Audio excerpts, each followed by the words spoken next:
IVF is a fertility treatment in which a female patient undergoes ovarian stimulation to generate mature eggs in the ovary. Those eggs are removed during a short outpatient procedure, and then the mature eggs are fertilized using sperm of the patient's choice to generate embryos. Once we have an embryo, we actually tend to let embryos grow for about 5 days. On average, it takes about 6 to 8 eggs to yield about 1 embryo.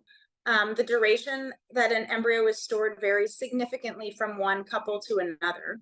There are some patients that are purposely freezing embryos for the future use. Equating an embryo to a child is scientifically unfounded, and the clinical ramifications of such a legal decision are tremendous and will undoubtedly have unintended consequences, including limiting the capacity of physicians to care for patients with infertility, many of whom are reliant on IVF to be able to build their families.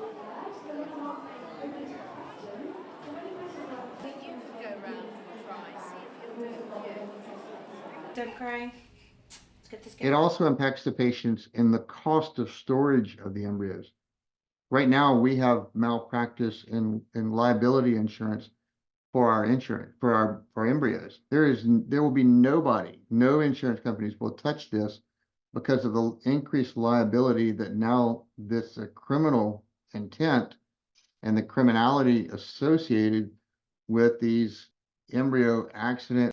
If I can't insure my tanks, if I can't insure my lab, then I can't run a business. And if I happen to pass that cost on to the patient, then it's going to be prohibitively expensive for the people of Alabama to be able to store embryos. So what are you going to, you're going to tell these people to fly or drive to a neighboring state to get appropriate care when this law, as altruistic as they might have thought it was in trying to correct the wrong and to try to make this happen, has so many down the road implications. This is one of them.